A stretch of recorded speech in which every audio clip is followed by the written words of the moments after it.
नमस्कार प्रेक्षकांनो, ठरलं तर मग या मालिकेच्या आजच्या भागामध्ये आपल्याला पाहायला मिळत आहे अर्जुनने अर्जंटली कोर्टाकडे हिअरिंग मागून घेतलेली असते आणि सर्वांनाच प्रश्न पडलेला असतो. इतक्या अर्जंटली अर्जुनने हिअरिंग मागून घेतली आहे. प्रिया तर खूप घाबरलेली असते. ती नागराजला म्हणते, मला तर खूप टेन्शन आले आहे. याने हिअरिंग इतक्या अर्जंटली कशाला मागून घेतली आहे? याच्या हाती काही पुरावे वगैरे लागले आहेत का? अर्जुन मला कोणते प्रश्न विचारेल, मला तर खूपच टेन्शन आलंय, असं साक्षी नागराजला म्हणत असते. तेव्हा तो म्हणतो, अगं पॅनिक होऊ नकोस तू, डोकं शांत ठेवायचं आणि मग प्रश्नांची उत्तरं द्यायची, समजलं? प्रिया ठीक आहे असं म्हणते. इतक्यात जज साहेब येतात आणि कोर्टासमोर लगेच हिअरिंग चालू होते. अर्जुन जज साहेबांसमोर आपला मुद्दा मांडतो. तो म्हणतो की खून कसा झाला हे सर्वांनाच माहिती आहे. त्यानंतर मधुभाऊ आश्रमात आले. मग साक्षी आणि विलासराव आश्रमाचे पेपर शोधताना त्यांनी पाहिलं. ते अगदी साक्षीने विलासला गोळी झाडली तिथपर्यंत हे सुद्धा कोर्टाला माहिती आहे. दामिनी लगेच हसते आणि म्हणते, ऑब्जेक्शन माय लॉर्ड. जज साहेबांना सांगू लागते की अर्जुन सुभेदारांनी आता जे काही सांगितले साक्षीबद्दल त्यामध्ये अजून काही तथ्य आहे असं मला तर आढळलेलं नाही. तिच्यावरचा गुन्हा अजून सिद्ध झालेला नाहीये. साक्षीने खून केला आहे त्यामुळे अशी विधानं किंवा असे स्टेटमेंट करू नये. ही परफेक्टली मला सिनेमाची स्टोरी वाटत आहे. अर्जुन सुभेदार, तुम्ही या स्टोरीचे रायटर सुद्धा नाही आहात, एवढं मात्र लक्षात ठेवा. तेव्हा महिपत आणि त्याच्याबरोबर जे नागराज असतात ते देखील हसत असतात. त्यांना वाटतं की दामिनी हे खरंच अर्जुनला काहीच बोलू देणार नाही, अर्जुनचा डाव हाणून पाडेल. त्यावरती जज साहेब ऑब्जेक्शन घेतात आणि म्हणतात की दामिनीला खाली बसवतात. अर्जुन कोर्टासमोर आपलं म्हणणं मांडतो आणि म्हणतो, मी जरी रायटर नसलो तरीही साक्षी शिकरे आणि महिपत शिकरे यांच्या एवढ्या क्रिएटिव्ह स्टोरीज मला माहिती आहेत. एवढ्या क्रिएटिव्ह स्टोरी आजपर्यंत कोर्टामध्ये समोर आलेल्या आहेत. एवढ्या स्टोरी मला सुचल्या नसत्या इतक्या त्यांनी क्रिएट केलेल्या आहेत. सायली रागातच महिपतकडे पाहत असते आणि महिपत देखील साक्षी हे दोघे अर्जुनकडे पाहत असतात. अर्जुन आता दामिनीला चांगलाच भर कोर्टामध्ये सनसनीत टोमणा मारलेला असतो आणि म्हणतो की तुम्ही सुद्धा यांच्या स्टोरीमधील को रायटर म्हणून तुम्ही जॉईन झालातच की. लगेचच दामिनी ऑब्जेक्शन घेते. अर्जुन म्हणतो की गप्प राहायला सांगतो, मला माझा मुद्दा सांगू द्याल का नाही, अशी विनंती तो कोर्टासमोर करतो. कोर्ट साहेब त्यांना म्हणतात, हा ठीक आहे. अर्जुन पुढे म्हणतो की लॉर्ड, मला एवढं सांगायचं आहे, त्या रात्री जे काही घडलं होतं आश्रमामध्ये अजिबात ते ऍक्सिडेंटल वगैरे काही नव्हतं. हे सर्व काही प्री प्लॅन मर्डर होता. हे प्लॅन केलं होतं साक्षी आणि तन्वी या दोघींनी मिळून. हे त्याच प्रियाला खूप मोठा धक्का बसतो. त्यावेळी प्रिया अर्जुनकडे अगदी धक्क्यानेच पाहते आणि मग तिथे असणाऱ्या सर्वांना शॉक बसतो. त्यावेळी अश्विन सुद्धा तिथे आलेला असतो आणि प्रियाच्या विरोधात हे काय काय त्याला ऐकावं लागते हे उघड्या डोळ्यांनी पाहत असतो आणि त्याला देखील खूप धक्का बसलेला असतो. अर्जुन आणि रविराज दोघेही प्रियाकडे पाहू लागतात. अर्जुन सांगू लागतो की हे सर्व शेवटच्या क्षणी म्हणजे अगदी मिनिटभरात झालेलं प्लॅनिंग नाहीये. साक्षी शिकरे आणि प्रिया मधुकर यांनी हा प्लॅन खूप महिने अगोदर सुरू केलेला होता. अर्जुनचे असं स्टेटमेंट दिल्यानंतर भर कोर्टामध्ये शांतता पसरलेली असते. त्यावरती दामिनी लगेचच ऑब्जेक्शन घेत राहते ऑब्जेक्शन घेत राहते आणि म्हणते की मला असं वाटतंय अर्जुन सुभेदारांना कोर्टामध्ये नक्की काय बोलावं, कोणते मुद्दे मांडावे हे सुचतच नाहीये, म्हणून त्यांनी हे असं बोलत आहेत. त्यावेळी आमच्यावरती आरोप करत सुटले आहेत, असं दामिनी म्हणते.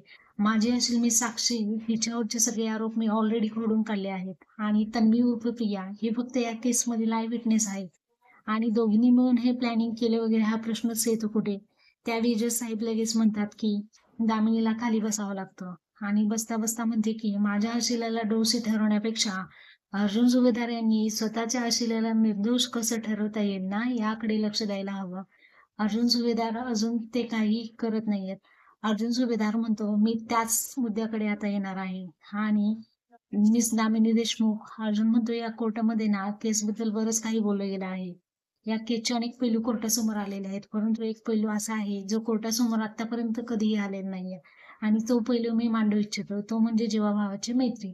आता अर्जुनने असा मुद्दा मांडल्यानंतर साक्षी आणि प्रिया दोघेही खूप घाबरलेल्या असतात. दोघींनी आता काय करावे सुचत नाही. सायली गालातल्या गालात हसत असते कारण तिला माहित असतं आज प्रिया आणि साक्षी यांचं काही खरं नाही. अर्जुन म्हणतो, मिस दामिनी, ज्याला मागाशी तुम्ही फिल्मी स्टोरी म्हणाल्या होतात ना, त्या बेस्ट फ्रेंडची स्टोरी आहे. या जीवाभावाच्या मैत्रीवरती प्रकाश पाडण्यासाठी मला साक्षी शिकरे यांना विटनेस बॉक्समध्ये बोलवण्याची परमिशन हवी आहे. तेव्हा लगेच दामिनी ऑब्जेक्शन घेते आणि अर्जुन म्हणतो, तुम्ही सारखं सारखं ऑब्जेक्शन घेण्यापेक्षा एक रेकॉर्डेड टेपच लावा ना तुम्ही, म्हणजे तुम्हाला सारखं सारखं उठण्याची गरज लागणार नाही. असाही टोमणा त्याने मारलेला असतो. दामिनी म्हणते की साक्षी शिकरे यांची मानसिक स्थिती खूप ठीक नाहीये. त्यांना आता तरी प्रश्न विचारण्यात येऊ नये. त्यानंतर तो म्हणतो की ठीक आहे. दामिनी खाली बसलेली असते. अर्जुन म्हणतो ठीक आहे. मग या केसची आय विटनेस मिस प्रिया आहे. प्रिया तन्वी किल्लेदार मी हिला प्रश्न विचारू शकतो. तेव्हा जज साहेब म्हणतात हो. मिस तन्वी किल्लेदार यांना विटनेस बॉक्समध्ये परमिशन हवी आहे बोलवण्याची. तेव्हा प्रिया साक्ष देण्यासाठी विटनेस बॉक्समध्ये आलेली असते. प्रिया आणि साक्षी त्याचबरोबर विराज आणि अश्विनी यांचा काळजाचा ठोका चुकलेला असतो. आता प्रिया काय बोलणार आहे? प्रियाला अर्जुन असे कोणते प्रश्न विचारणार आहे याची खूप भीती त्यांनाही असते आणि प्रियालाही असते. प्रियाला अगदी घामच फुटलेला असतो, कारण तिला जी भीती वाटत होती तेच सर्व काही तिच्यासमोर उभं राहिलेलं असतं. प्रिया आता जरा घाबरतच विटनेस बॉक्समध्ये आलेली असते. तेव्हा तिच्या चेहऱ्यावरचा रंग उडालेला पाहून अर्जुन म्हणत असतो, काय झालं, घाबरू नका, रिलॅक्स, एकदम रिलॅक्स, मी तुम्हाला अगदी सिंपल प्रश्न विचारणार आहे. अर्जुन तिला म्हणतो, प्रिया आता लगेचच तिचा कॉन्फिडन्स परत आणते आणि म्हणते की विचारा, जे विचारायचं आहे ते विचारा. त्यावरती अर्जुन हसतो आणि म्हणतो, आय लाईक युअर कॉन्फिडन्स.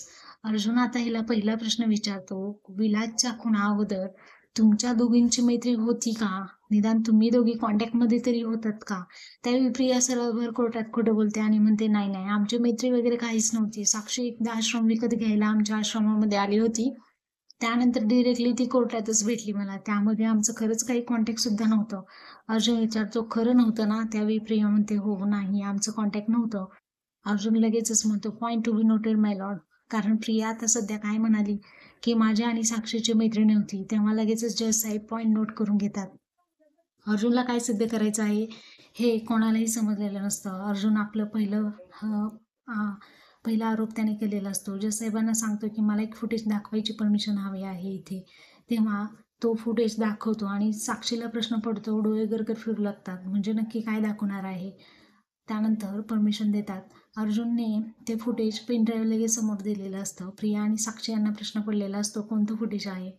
यानंतर फुटेज जेव्हा लागलेलं असतं तेव्हा या दोघी कावरीबरी झालेल्या असतात. कॅफेमधलं दोघींचं फुटेज असतं. सर्व स्क्रीनवरती सर्वजण तिकडेच पाहत असतात. प्रिया आणि साक्षी या दोघींची भेट कॅफेमध्ये झालेली असते. त्या फुटेजमध्ये तारीख देखील मेन्शन केलेली असते आणि दोघींचं बोलणं किती वेळ झालं हे सुद्धा रेकॉर्डेड व्हिडिओ त्याच्याकडे असतो. हे पाहून सर्वांना खूप मोठा धक्का बसतो आणि महिपत, साक्षी, त्याच्याबरोबर नागराज, रविराज आणि अश्विन हे सगळे फुटेज पाहू लागतात. फुटेजमध्ये साक्षी आणि प्रिया या दोघी खूप वेळ गप्पा मारत असतात आणि कशावेळी डिस्कस करत असतात हे सर्वांनी पाहिल्यानंतर प्रिया आणि साक्षीचा चेहऱ्यावरचा रंग उडूच लागतो. अर्जुनने हे फुटेज मिळवलेलं असतं आणि अर्जुन जज साहेबांना सांगतो, यावरची डेट स्क्रीनवरती दिसत असेल. विलासच्या खुनाच्या अगोदर खूपच दिवसांचं हे फुटेज आहे. अगदी क्लिअरली दिसते की तन्वी नेहमी साक्षी शिकरे यांच्याकडून पैसे घेतले. तेव्हा प्रियाचा चेहरा उडलेला असतो. रविराज आणि अश्विनी या दोघांनाही घामच फुटलेला असतो आणि प्रिया या दोघींची बोलती बंद झालेली असते. दामिनी रागातच प्रियाकडे पाहत असते. अर्जुन पुढे कोर्टासमोर सांगतो, याचा अर्थ दोघींमध्ये नक्कीच काहीतरी डील सुरू होतं. कुसुमताई आणि मधुभाव हे सर्व गालातल्या गालात हसत असतात. अर्जुनने यांचं खोटं पूर्णपणे उघडं पाडलेलं असतं.